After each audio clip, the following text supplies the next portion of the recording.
irmãos, boa noite.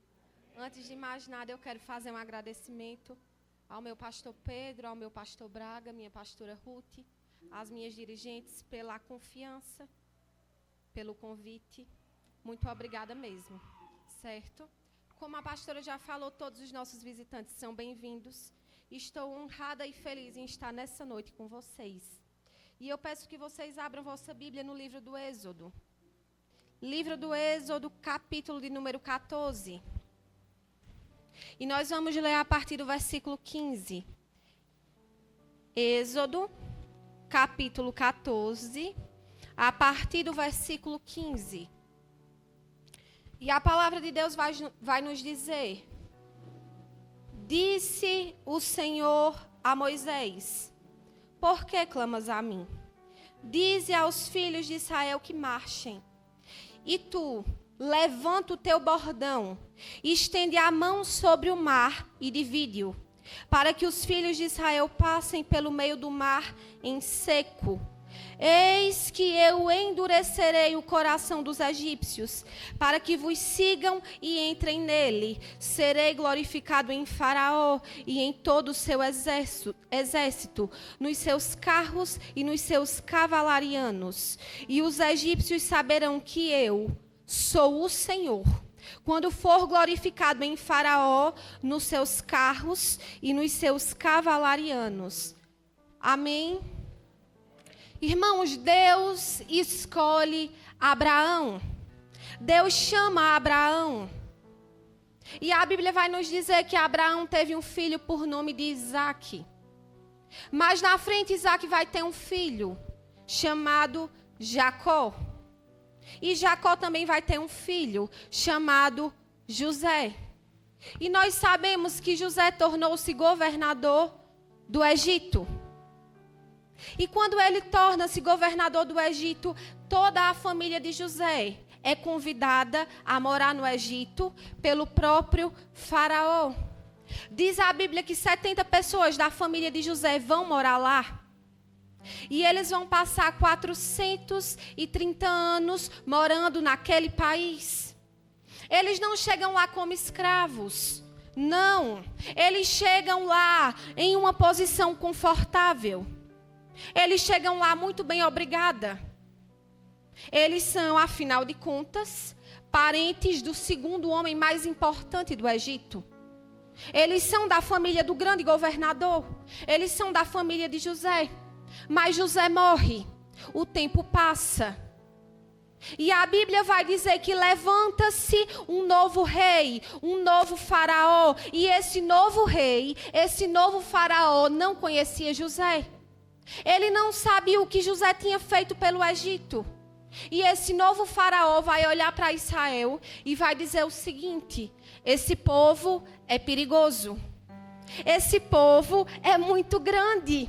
Eles podem se rebelar contra nós. Irmãos, o Egito era a segunda maior potência do mundo antigo. O Egito era muito grande. Era impossível do povo hebreu se rebelar. Mas quando nós não reconhecemos quem somos, enxergamos no outro, sabe o quê? Um inimigo. E eles olham para Israel e começam a temer. Eles olham para Israel e dizem: esse povo é perigoso. Esse povo vai tomar o nosso país, então vamos escravizá-los. Vamos forçar eles a trabalharem, porque trabalhando forçosamente, eles vão parar de se multiplicar tanto. Eles vão parar de crescer tanto e, enfim, nós vamos dominá-los. Irmãos, eles não sabiam nada sobre Israel. Eles não sabiam nada sobre o Deus de Israel. Porque quanto mais o povo de Deus é oprimido, mais ele cresce. Quanto mais o povo de Deus é pisado, mais poder espiritual ele ganha. O plano não deu certo. Escravizar Israel não deu certo. Quanto mais escravizava, mais o povo crescia. Se escravizar não deu certo, vamos matá-los. E a ordem de Faraó era: chama todas as parteiras aqui. Porque a partir de agora, todo menino hebreu que nascer, elas vão ter que matar. Manda matar todas as crianças. Mas Deus vai colocar temor no coração das parteiras e elas não vão matar os meninos. Mais uma vez, o plano de destruir o povo de Deus foi frustrado. E eles vão para o terceiro plano. E o terceiro plano é o seguinte: dá uma ordem ao povo. Se nascer um menino hebreu, matem, joguem no rio. A ordem agora não era mais para as parteiras, era para todo o povo. Se nascer um menino hebreu, joga no rio Nilo. E é aqui que Moisés vai nascer. É nesse contexto que Deus vai levantar o grande legislador da nação de Israel. É aqui, na casa de uma mulher chamada Joquebede. E vocês conhecem a história de Moisés. Moisés vai passar 40 anos no Egito, dentro do palácio, sendo príncipe. Mas Moisés ainda não sabia como Deus iria usá-lo. Moisés ainda não sabia como Deus se utilizaria da sua vida para libertar o povo. E ele acaba matando um egípcio para defender um hebreu. Porque quando nós não conhecemos, quando nós desconhecemos o nível que Deus quer nos usar, pensamos que nos nossos níveis baixos conseguimos fazer alguma coisa. E não conseguimos. Não conseguimos. Deus vai te usar. Deus vai te usar, mas não é nos teus baixos níveis, é nos altos níveis que Ele vai te colocar. E Moisés não entendia isso e por isso matou. Por isso ele matou o egípcio. E agora ele tem que fugir. E ele foge, ele vai para a terra de Midian.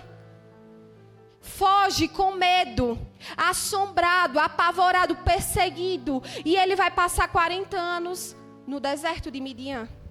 E no final desses 40 anos ele está no Monte Horebe, o monte de Deus. Ele está lá, Rose, fazendo o que ele faz todo dia, apacentando as ovelhas do seu sogro, Jetro. Ele está lá e de repente ele vê uma sarça consumida pelo fogo. E a sarça está envolvida pelo fogo, mas ela não se consome.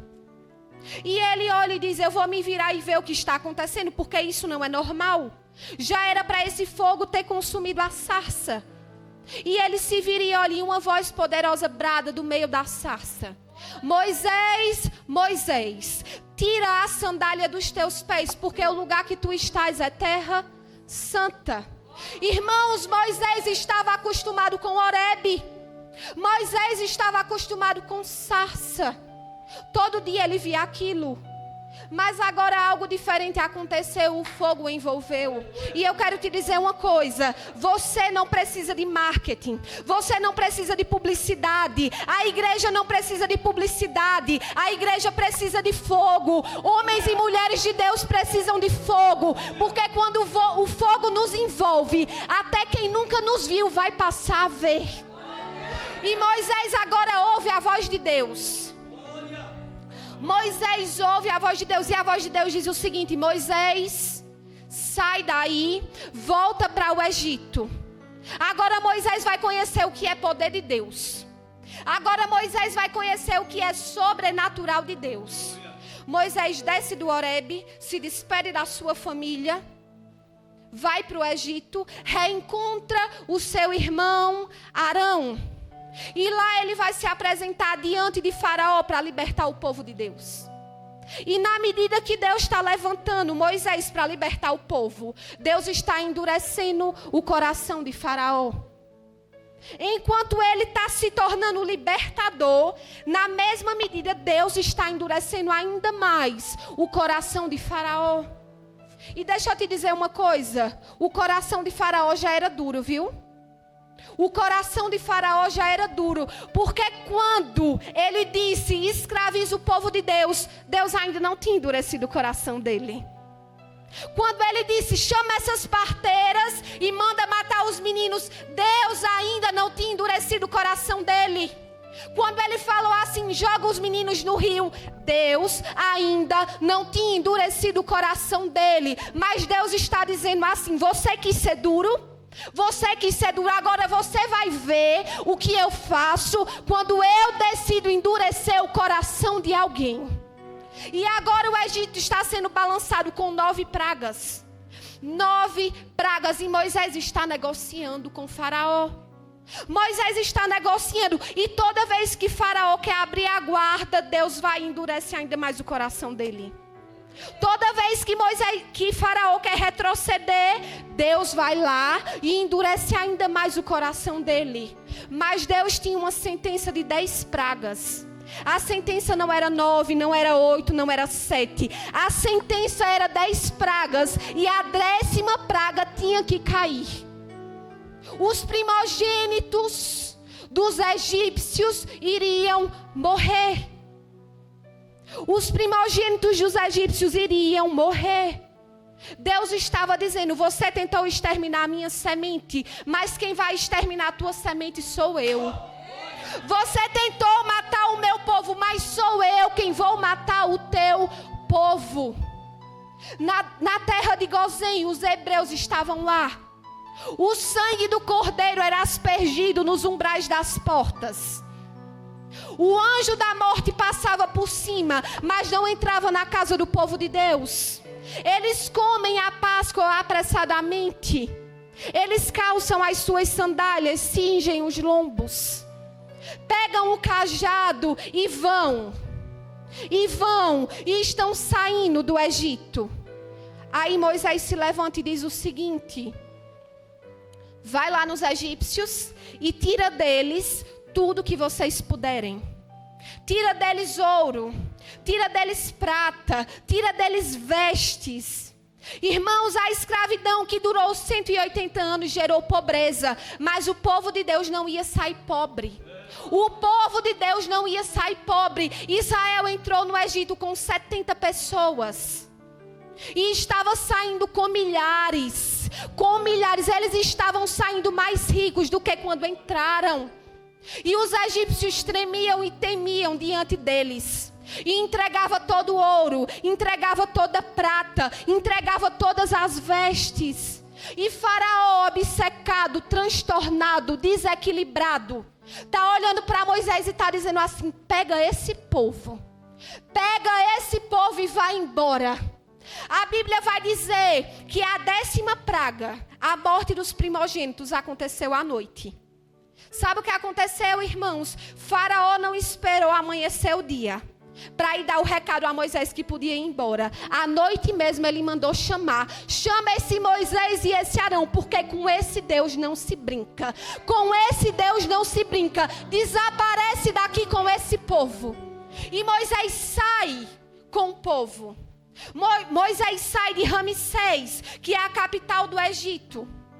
Ele sai com milhares de pessoas. Ele sai de Ramsés e vai acampar em Sucote. Ele sai de Sucote e vai até Etã. E lá ele também acampa. E em Etã Deus vai falar: Moisés, retrocede e volta a Piairote. Eu quero que vocês acampem lá. Piairote seria o último lugar que o povo de Deus acamparia antes de atravessar o Mar Vermelho. Piairote ficava entre Migdol e Baal-Zefon. Piairote significa beco sem saída. Irmãos, Moisés não foi lá por vontade própria. Diz a Bíblia que Moisés era dotado em toda a ciência do Egito. Como nós pernambucanos costumamos dizer, Moisés era sabido. Moisés conhecia a geografia do Egito muito bem. E Moisés não iria para lá porque quis. Moisés não foi para lá porque Arão sugeriu. Moisés vai para Piairote porque Deus mandou. Porque Deus diz: vai lá, acampa lá. E eles vão. Antes de chegar em Piairote, ninguém murmurava. Antes de chegar em Piairote, estava tudo bem, obrigada. Estava tudo muito bem, estava tudo muito lindo. Antes de chegar em Piairote, o povo tinha ganhado ouro, tinha ganhado prata, tinha ganhado vestes. Ninguém reclamava. Êxodo 13, 21 vai dizer que de dia tinha coluna de nuvem. O sol era forte, mas não queimava. De noite tinha coluna de fogo. Era muito frio, mas o povo estava aquecido, porque tinha coluna de nuvem de dia, coluna de fogo de noite. Deus estava cuidando do seu povo. Estava tudo bem. Até aqui Deus cuidava, Deus fazia, Deus é bom, Deus é fiel. Era glória que desce, era glória que sobe. Estava tudo bem. Mas aí eles chegam em Piairote, eles chegam no beco sem saída, montanha de um lado, montanha de outro, na frente o mar. E para piorar a situação, Deus endurece mais um pouquinho o coração de Faraó. Deus vai endurecer mais um pouquinho. E agora Faraó está dizendo assim: eu não vou perder essa mão de obra. Eu não vou perder, eu vou atrás deles, eu vou pegar eles, eles vão voltar. Vamos lá, levanta, cavaleiros, pega todos os carros, pega todos os cavalos, que agora a gente vai atrás desse povo. De um lado tem montanha, do outro tem montanha, na frente tem um mar, e atrás, todos os carros, todos os cavalos, todos os cavaleiros, todos. E agora, Israel, vai fazer o quê? E agora, vai subir a montanha? Não tem como, né? Vai passar o mar a nado? Também não tem como, né? E agora? Vai fazer o quê? Irmãos, tem problemas que o homem não soluciona. Nem o homem dotado em toda a ciência do Egito solucionou esse problema. Isso aqui era coisa para Deus. Esse problema era para Deus resolver. Mas Deus havia tirado o seu povo do Egito. E tem situações que Deus nos tira que Ele diz assim: nunca mais outra vez. Nunca mais outra vez. E Israel está marchando. E os egípcios estão vindo atrás, marchando também. Na frente tem o mar. Aí a gente chega no versículo 11 do capítulo 14. O povo olha para Moisés e diz: e aí? E agora? Tu nos tirastes do Egito para morrermos aqui nesse deserto? E aí? Será que não tinha sepultura o suficiente lá no Egito? E aí, Moisés, o que é que a gente vai fazer? Tu nos trouxestes aqui para morrermos na mão de Faraó? E Moisés levanta a voz e começa a clamar. Ele começa a orar. Ele começa a falar com Deus. Aí a gente chega no tema da festividade. Deus vai responder Moisés. E Deus vai dizer: Moisés, por que clamas a mim? Moisés, por que clamas a mim? Deus está dizendo: não precisa mais orar. Não precisa mais orar. Por que você insiste nessa petição se ela já está garantida? Por quê? Por quê? O que Deus está dizendo é o seguinte: meu querido, vá orar por outra coisa, por isso mais não. Muda a causa, muda o propósito. Vai orar por outra coisa, muda as razões, Moisés. Porque quanto a Faraó, não precisa mais orar. Olha para frente e diga ao povo que marche. Diga ao povo que marche. No versículo 15, ele está dizendo: diga ao povo que marche. A ordem é para Israel: diga ao povo que marche. Versículo 15, a ordem é para Israel: diga ao povo que marche. Versículo 16, Moisés estendeu o cajado. Versículo 17, Deus está dizendo assim: e eu endurecerei o coração deles. E no versículo 18, eles entenderão, eles verão que eu serei glorificado. Eles verão que eu sou Deus, somente eu sou Deus. Deus está dizendo assim: Israel marcha, Moisés levanta o cajado, eu endureço o coração deles. E eles saberão que eu sou Deus, eu sou Deus. Diga aos filhos de Israel que marchem. Levanta o cajado, Moisés. Eu endureço o coração deles e eles glorificarão o meu nome. Eles glorificarão o meu nome. Sabe o que eu acho interessante, irmãos? Que Deus diz assim: Moisés, diga ao povo que marche. Mas você, Moisés, não vai ficar paradinho, não. Diga ao povo que marche, mas você, Moisés, não vai ficar caladinho, não. Diga ao povo que marche e você estenda o cajado. Estenda o cajado. Diga ao povo que marche. E você, Moisés, não vai dormir não. Não vai parar não. Estende o cajado. E eu vou intensificar a prova. E eu vou estreitar as coisas para você, Moisés. Que Deus é esse, irmãos? Que Deus é esse? Que intensifica a prova. É o nosso, viu? Não acha estranho não, é o nosso. É o nosso Deus. Diga ao povo que marche. E eu pioro tudo para você. Eu estreito mais para você. Alguém diz, eu oro e tudo piora. Eu jejuo, eu subo o monte, eu desço o monte, eu faço propósito. Eu faço campanha. Eu obedeço o pastor. Eu faço tudo e tudo só piora. E eu quero te dizer uma coisa debaixo da autoridade do nome de Jesus. Está piorando, mas no final vai ser glória. Está piorando, mas no final o nome do Senhor vai ser glorificado. O anjo de Deus ia adiante do povo. O anjo de Deus ia adiante, ia na frente. Aí acontece alguma coisa e Deus diz, você que está na frente, pule para trás.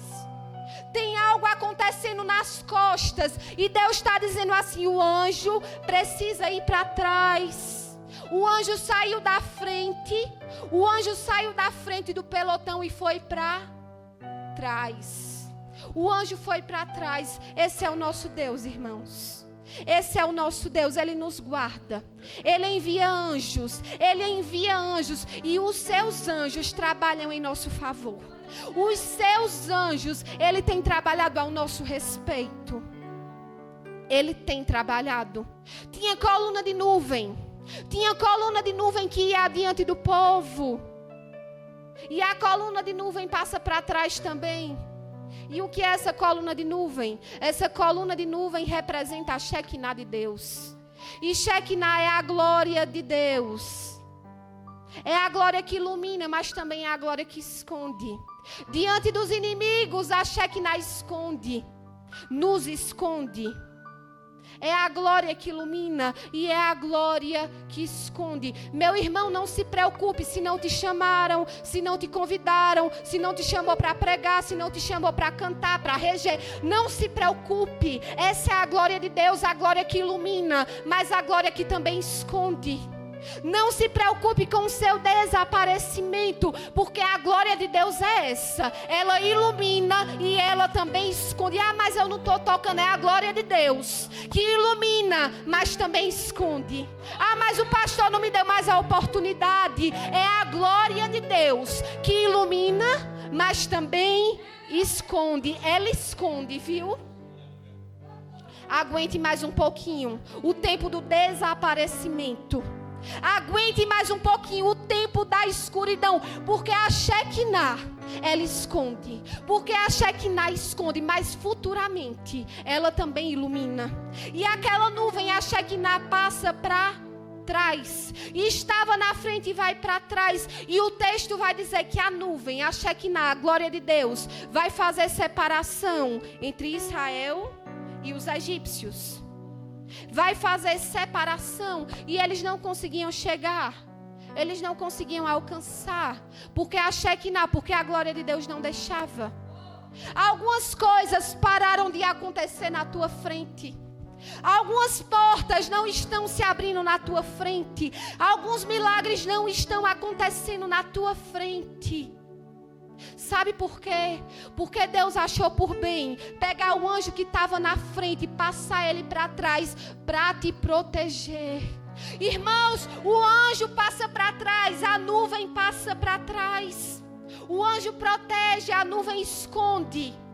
E os inimigos não conseguem tocar, os inimigos não conseguem chegar. E a Bíblia diz no versículo 20 que a noite passou, mas os inimigos não tocaram.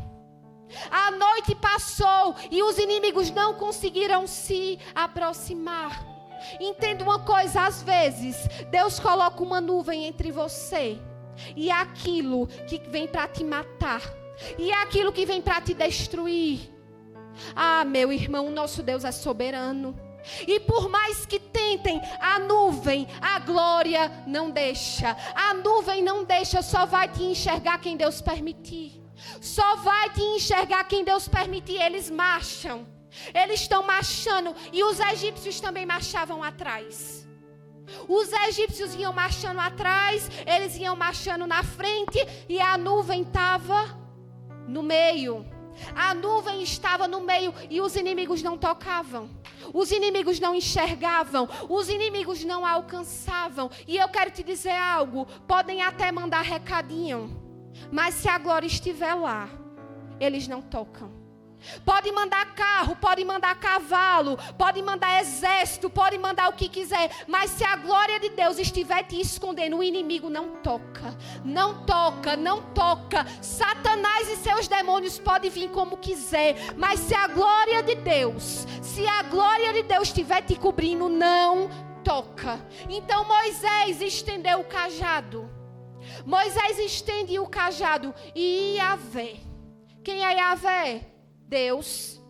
E Yahvé, por meio de um vento forte oriental que soprou toda a noite, dividiu o mar. E Yahvé, irmãos, Moisés só estendeu o cajado, viu? Não foi Moisés que abriu o mar, não. A glória não é do homem, não. A glória é de Deus. Moisés estendeu o cajado e Yahvé, e o meu e o teu Deus, por meio de um vento forte, fez o mar se abrir. Moisés pode estender o cajado quando ele quiser, onde ele quiser, mas se Deus não quiser, não abre, não faz, não acontece.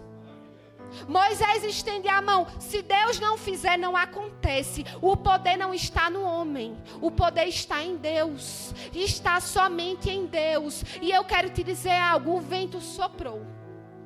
O vento soprou durante toda a noite. Foi aquele vento que abriu o mar. Foi aquele vento que abriu o mar. O que você chama de vento é servo de Deus. E se ele quiser, trabalhar ao teu respeito. O que você chama de vento, de deserto, dificuldade, vale, ou seja lá o que você quiser chamar, é servo de Deus, é servo da vontade de Deus. E Deus levanta, sabe para quê? Para poder executar o milagre que Ele tem para a tua vida. Deus faz assim. E por meio de um vento forte oriental que soprou durante toda a noite, Deus fez o mar se afastar. O vento foi o meio que Deus utilizou para o milagre acontecer.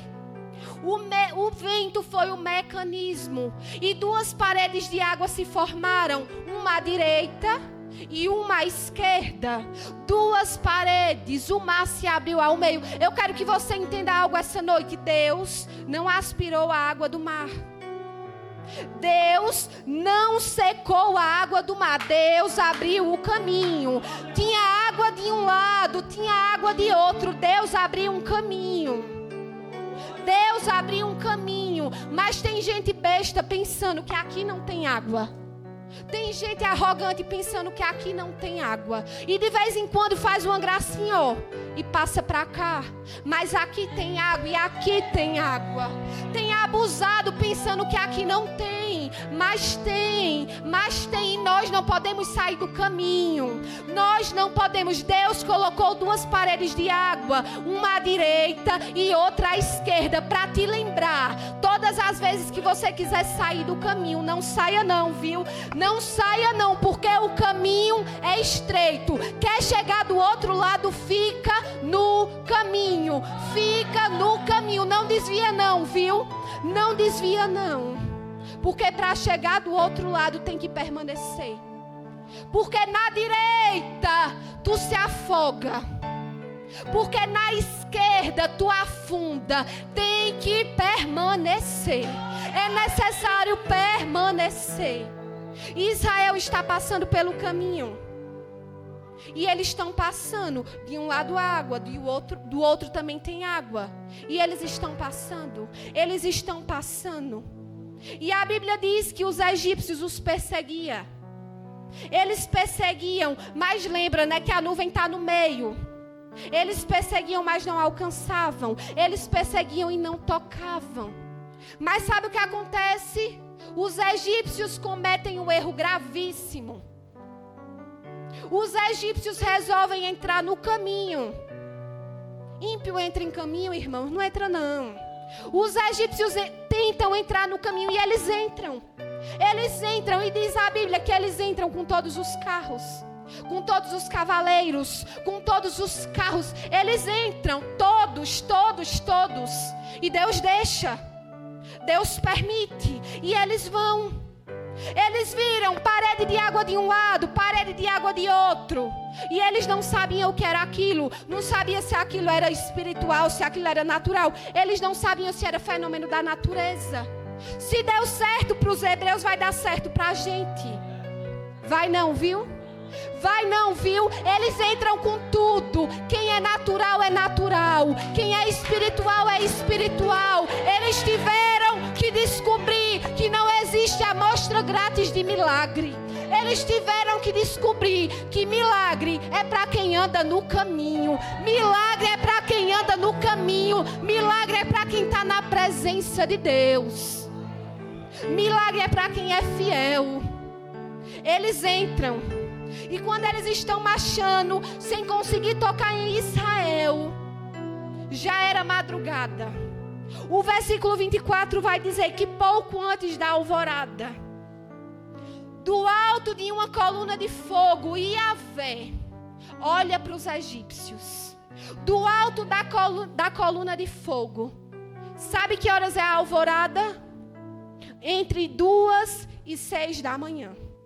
Pouco antes da alvorada. Irmãos, se o teu leite acabar na tua casa 3 da manhã, tem mercado aberto para tu ir comprar? Não tem, né? Teu celular quebra no meio da noite, tem loja aberta para comprar? Não. Tua conta está vencida, você resolve pagar de madrugada, tem lotérica aberta? Não. Não, você vai ter que esperar o horário comercial.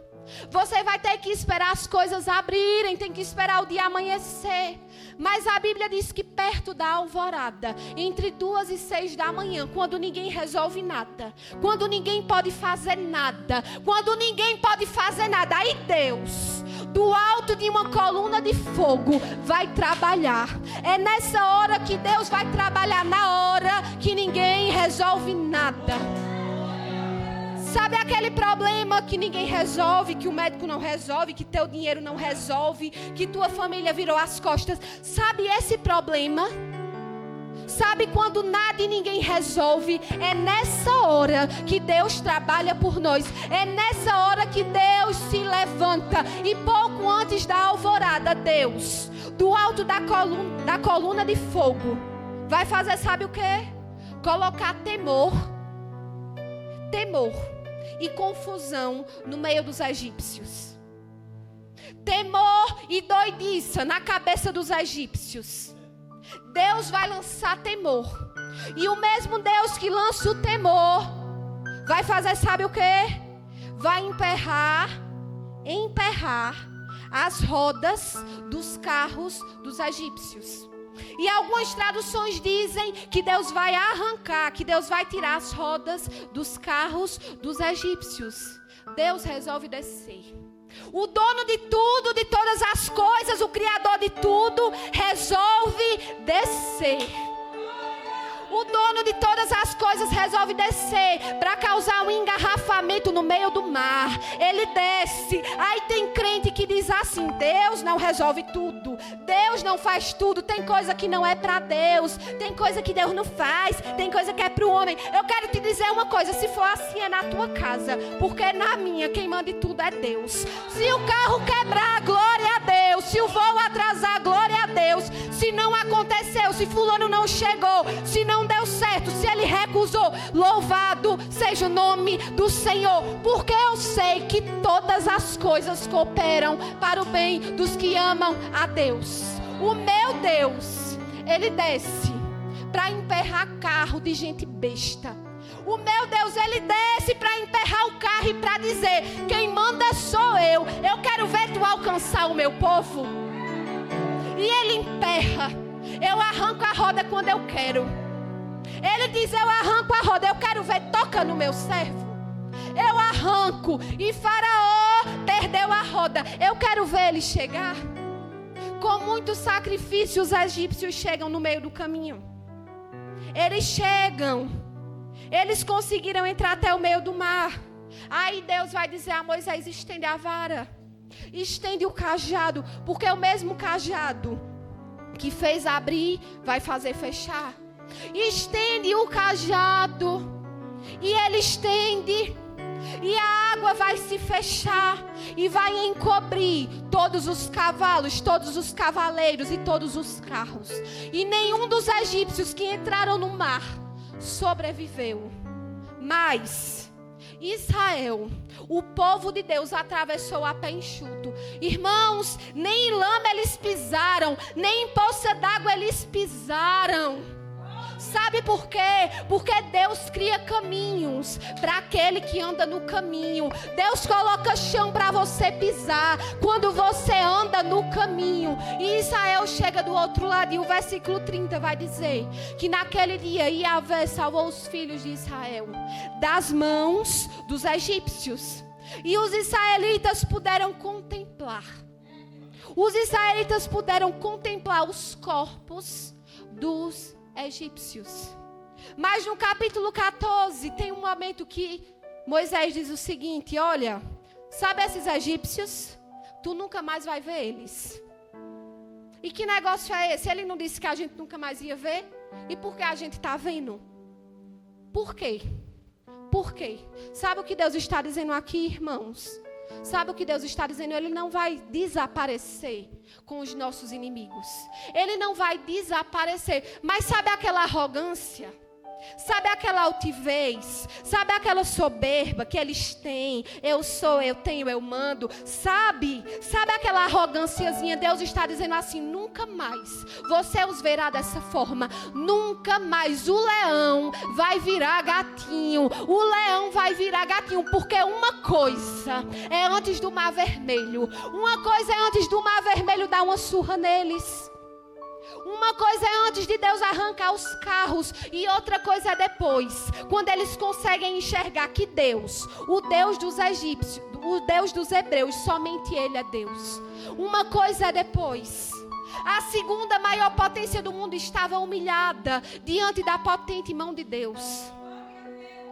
A segunda potência do Egito estava arrasada, com a cara no chão. No versículo 4, Deus tinha dito: serei glorificado. Eu serei glorificado entre Faraó, entre os seus cavaleiros, entre o seu exército, e eles saberão que eu sou Deus. No versículo 31, Israel viu o grande poder de Deus. Eles viram, e o povo temeu e confiou no Senhor. E eu peço que você se levante. Eu peço que você se levante para a glória de Deus. Os inimigos do povo de Deus diziam assim: perseguirei, alcançarei, repartirei os despojos, e a minha alma se fartará deles. Arrancarei a espada, e a minha mão os destruirá. Mas no versículo 10 do capítulo 15, Moisés diz o seguinte: soprastes o teu vento forte. Soprastes o teu vento forte, e o mar os cobriu. Eles afundaram como chumbo. Eles afundaram como chumbo. Oh Senhor, quem é como tu entre os deuses? Quem é como tu? Glorificado em santidade, terrível em feitos gloriosos, que opera maravilhas. Quem é como nosso Deus? Quem é como o meu e o teu Deus? Quem é? Quem é? Me diga quem é. Será que nós podemos glorificar o nome do nosso Deus? Será que nós possamos exaltar e glorificar o nome do Deus que abriu o mar vermelho? Louvado e exaltado seja esse Deus que fez o que ninguém poderia fazer, o meu e o teu Deus. Vamos bater palmas para o nosso Senhor. Louvado seja o nome dele.